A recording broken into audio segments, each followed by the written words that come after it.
Part two. So we talked about this slide already. Actually, what am I doing? Why did I show this?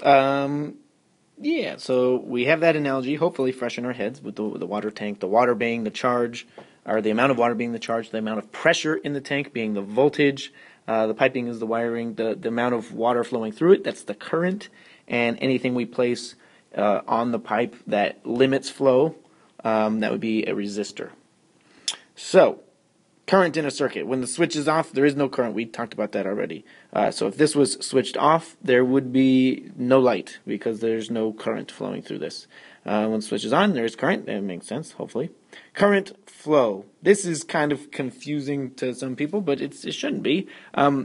What's actually happening in a circuit, electrons flow from, like if this is a symbol for a battery, flow from negative to positive. They're attracted to positive, so it would flow this way. The convention that engineers have been using and continue to use is just from positive to negative.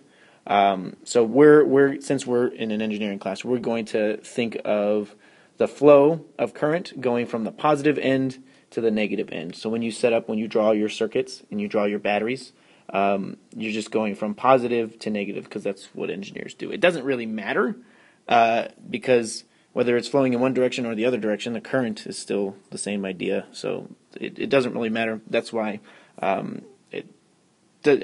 that's why there's two different ways to do it. But engineers consider the current to flow from positive to negative. In science classes, you'll have the current direction will be based on the electron flow, which is actually correct.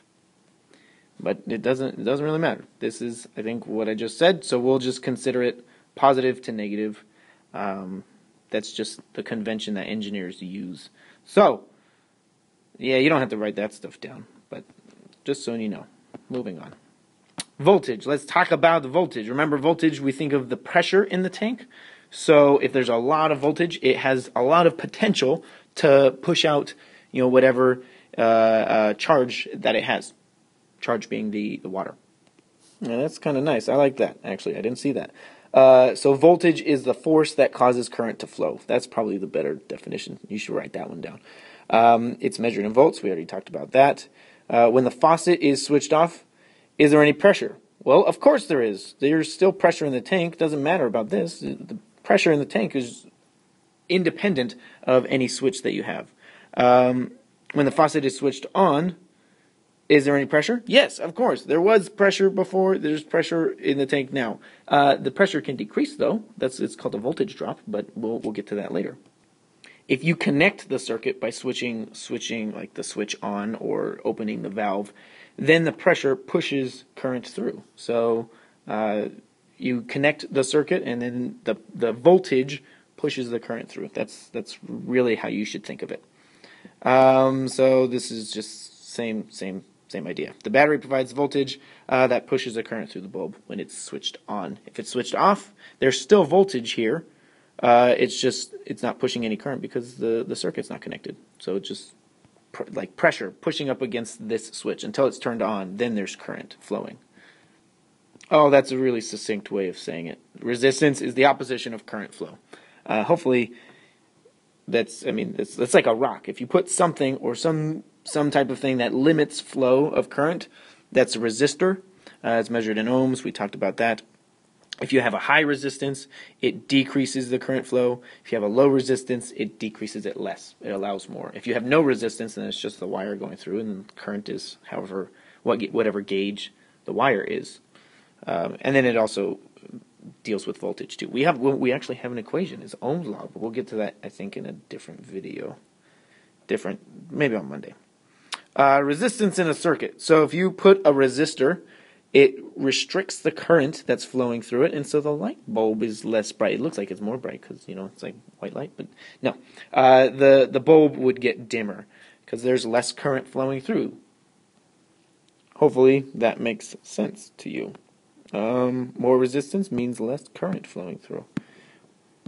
This is the fun stuff. This is measuring voltage. Okay, so we have, I don't know if we actually have it, but to measure voltage, you use a voltmeter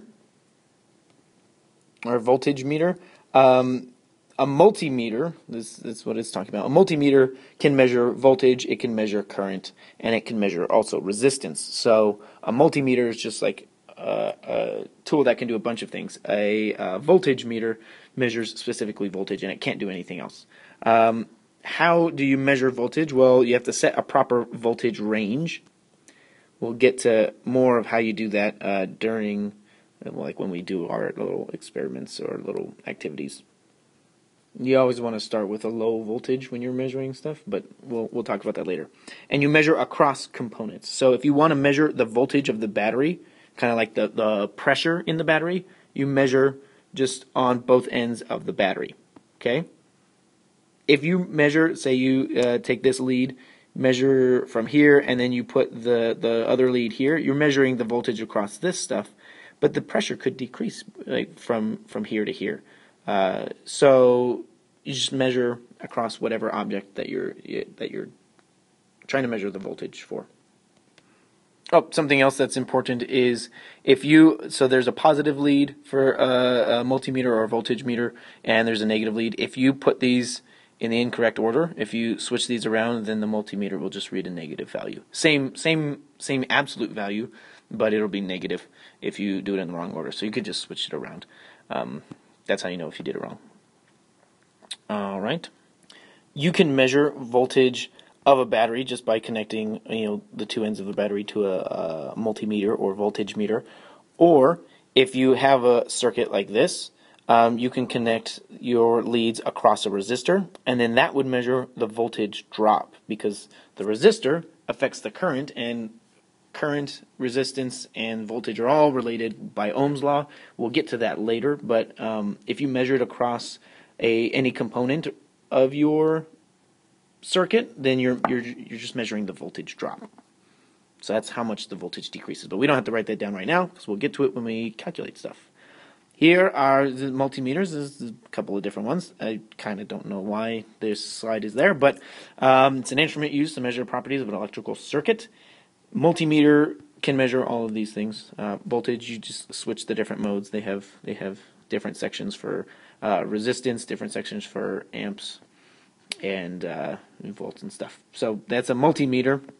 Measuring current.